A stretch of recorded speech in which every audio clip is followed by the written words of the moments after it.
All right, I think our numbers are looking pretty steady. We'll kick off. Welcome, everyone, and thank you for giving up some of your Wednesday night to join us for this webinar. Before we start, I'd just like to acknowledge the traditional owners of the various lands we're all joining from tonight, and also the traditional owners of the land we're discussing tonight around the Camberwell Junction Activity Centre. And that's the Wurundjeri Woiwurrung people of the Kulin Nation.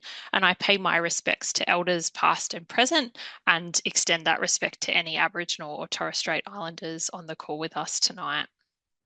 My name's Elise. I'm an independent facilitator from RPS, and I'm here tonight to host the information session between you and the VPA on the Camberwell Junction Activity Centre.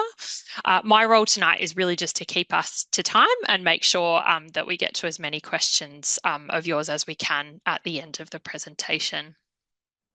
Just a couple of housekeeping things before we get started. If you do need captions for the presentation part of the session tonight, you can turn those on in the toolbar on the bottom of your screen.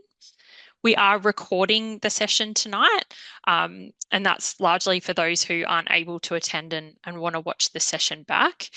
You won't be identifiable on the recording. You'll notice as part of the webinar setup that we've got through Zoom that your cameras and mics are set to off. And we've also disabled the chat function. You will, however, be able to interact with us through the Q&A function to the bottom right of your screen. If you have a question throughout the session, please just pop it in there and we'll come to the questions at the end of the presentation. If you're happy to, we'd love you to submit your questions under your name rather than anonymously. And that's purely because if there's anything as part of your question that we need to follow up with you, it means we have a way of getting in touch with you.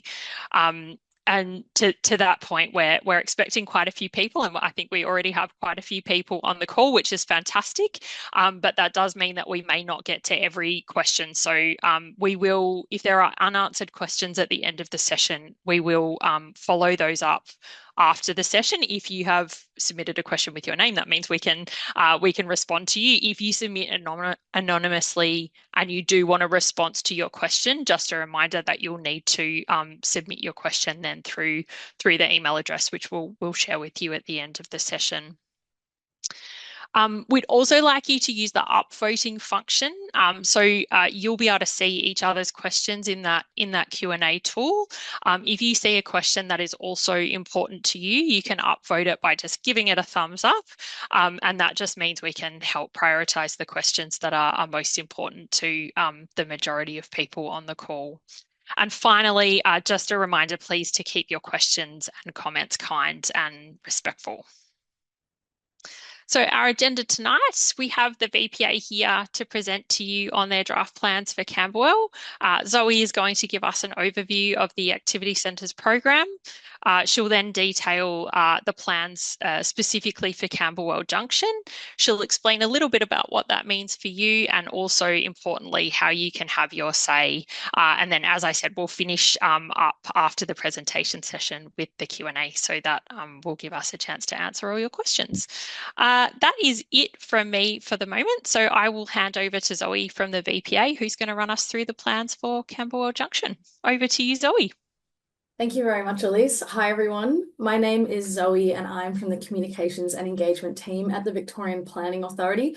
I'm joined here tonight by Julia, who is Strategic Planning Manager at the Victorian Planning Authority, and also Beck, who is Director of the Activity Centres Program at the Department of Transport and Planning.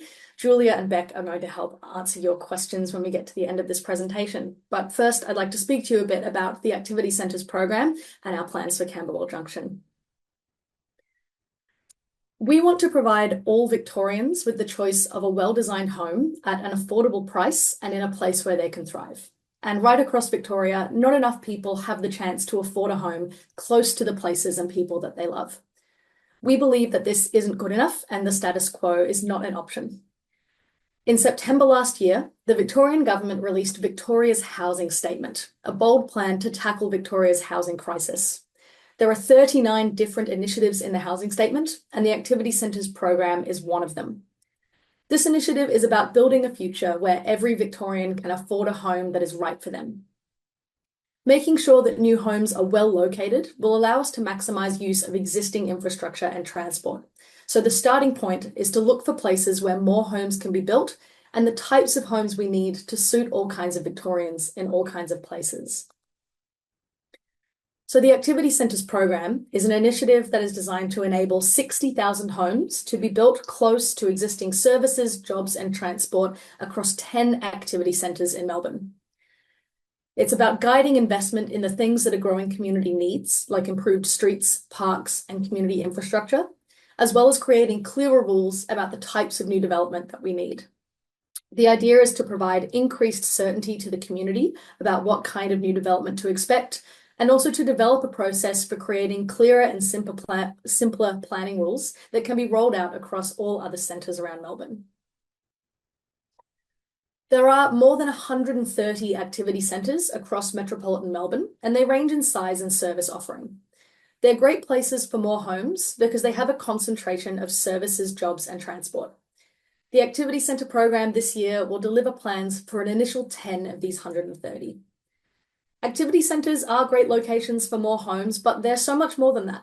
They're vibrant places where people shop and work and connect with friends and family as well as live, and they're ideal places to access your daily needs.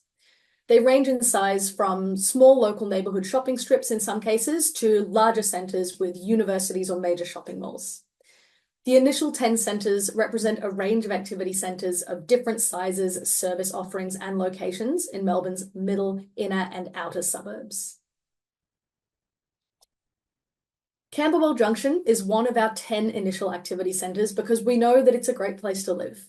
It's a shopping and dining destination boasting hundreds of shops and restaurants and cafes and markets. It has leafy green parks and streets that are beautiful places for the community to come together.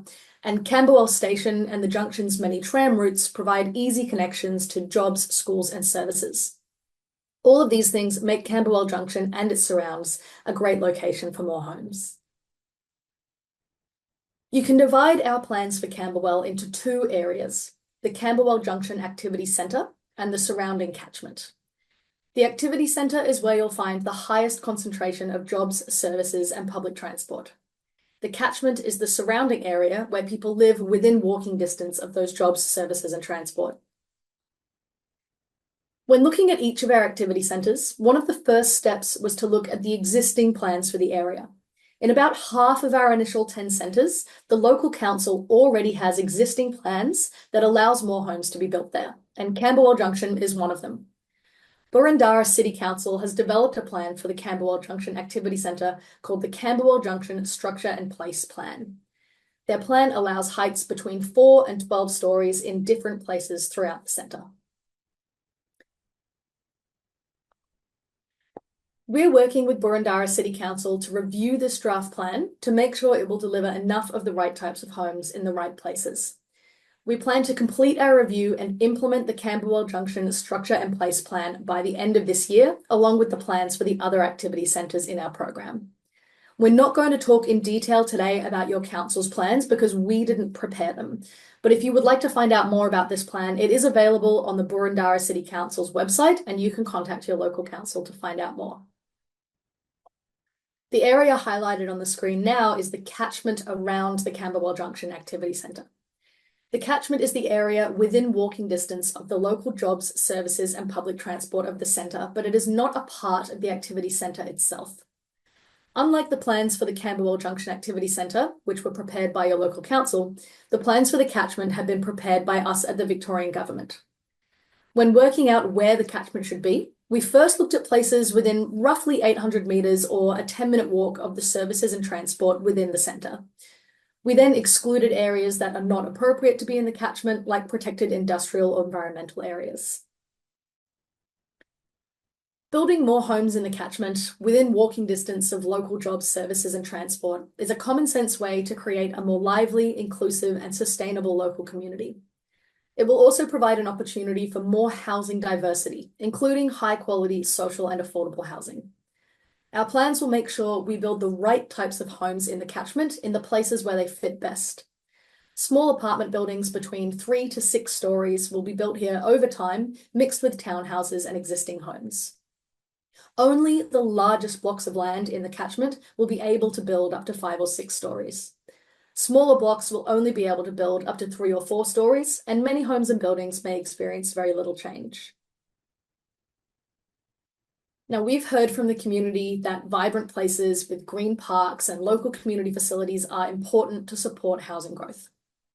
Camberwell already offers a lot of community services and infrastructure, including schools, parks, sports centres and libraries, as you can see on this map.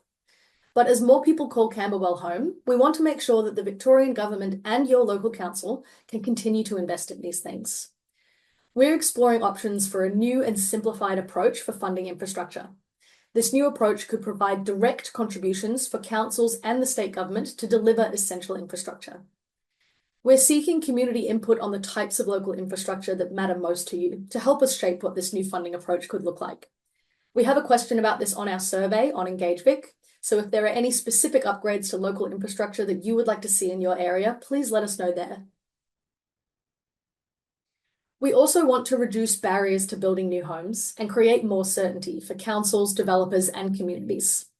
Within the Activity Centre, we're introducing a new tool called a Deemed to Comply standard, which will relate to things like building heights, street wall heights, and setbacks. If a planning application for a new building meets our new Deemed to Comply standards, it will benefit from a streamlined planning approval pathway, which could include the removal of notice and review requirements. If a proposed new development within the Activity Centre follows our clear new rules, the council cannot use heights or setbacks as a reason to refuse the development. This provides more certainty and can prevent having to go to VCAT, which saves time and money. This streamlined new process is designed to improve investment conditions and get more homes built faster. However, this streamlined process would only apply within the Activity Centre and not the catchment. Within the catchment, normal planning processes, including notice and appeal, will still apply.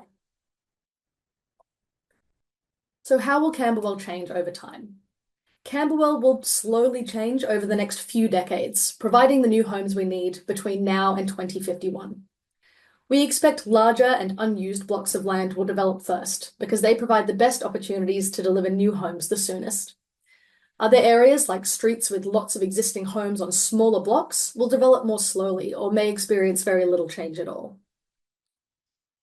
And what does this mean for you? Well, first and foremost, our new rules do not require anyone who lives or owns property in Camberwell or its surrounds to do anything. Once our plans are in place, landowners in Camberwell will have clear new rules to follow if you want to build new homes on your land. Each landowner can decide if and when they want to build new homes, and if you don't want to change anything on your property, you don't have to. However, landowners will have more opportunities to build more different types of homes on their property if they want to. So over time, you may see more homes being built in your neighbourhood and more people joining your community. In turn, this will mean more customers and opportunities for local businesses and a generally more lively and vibrant community. Crucially, it also means that more Victorians will have the chance to find a home that's right for them. Your feedback is important, and now you have the chance to have your say. We know that the Camberwell community has provided a lot of feedback over the past few years about the future of your area. Boroondara City Council has done a lot of work to make sure that the Camberwell Junction structure and place plan can help deliver the new homes that we need, while also considering the needs and priorities of the local community. That's why we are not reopening the conversation about the Camberwell Junction structure and place plan. But we do want to hear from you about the new things that we are introducing through the Activity Centres program. That includes our plans for the catchment, our potential new approach for infrastructure funding and your local infrastructure needs, and our streamlined new planning process. Once you've read about our draft plans, please complete our survey and have your say. Our survey is open until the end of day on Sunday, the 29th of September on EngageVic. Once our survey closes, we will analyse the feedback and use the feedback we've received to finalise our plans with the aim to implement them by the end of this year. I know that there was a lot of information that I just ran through, so also everything I just ran through is available on EngageVic along with the draft plans themselves, and a recording of this presentation will also be made available there. Back to you, Elise.